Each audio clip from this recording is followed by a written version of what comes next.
Hello everybody, how are you? Hopefully you're fine by the grace of Almighty. Once again, welcome to my new another race video.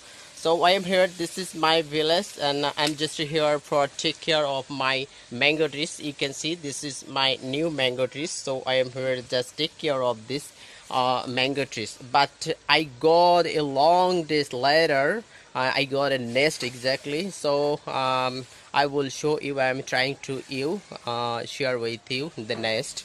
So বন্ধুরা কেমন আছেন সবাই আমার আরো একটি নতুন ভিন্নধর্মী রিলস ভিডিওতে আপনাদেরকে স্বাগতম আমি আছি আমাদের গ্রামে এখানে এসে আসলে আমার নতুন এই আম গাছটির যত্ন নিতে এসেছিলাম এবং অপ্রয়োজনীয় যে গাছগুলো ছিল সেগুলো এই আগাছাগুলোকে পরিষ্কার করতে আসছিলাম এখানে এসে আমি একটা আগাছা পরিষ্কার করতে এসে এইরকম একটা গাছ দেখলাম এই গাছটি আমি আসলে কেটে ফেলতাম কিন্তু হঠাৎ দেখি এই গাছের ডালে একটা পাখির বাসা অনেক দিন পরে আমি এই ধরনের পাখির বাসা পেলাম তাই মনে হলো যে এটাকে আসলে আমি একটু ভিডিওতে রূপান্তর করি তো আমি এজন্যই এখানে আমি এই পাখির বাসাটা আপনাদের সাথে শেয়ার করার জন্য ভিডিওটা মেক করছি আমি যদি একটু আপনাদেরকে দেখানোর চেষ্টা করি আর অবশ্যই আপনারা আমাকে জানাবেন যে এই পাখির বাসাটা হচ্ছে আমাদের গ্রাম্য ভাষায় যাকে বলে টুনটুনি পাখি আর কি সো এটাকে আসলে ইংরেজিতে কি বলে আমি জানি না যদি কারো জানা থাকে যে টুনটুনি পাখির ইংরেজিতে কি তাহলে অবশ্যই আমাকে জানাবেন আপনারা আশা করি দেখতে পাচ্ছেন যে এই যে সেই পাখির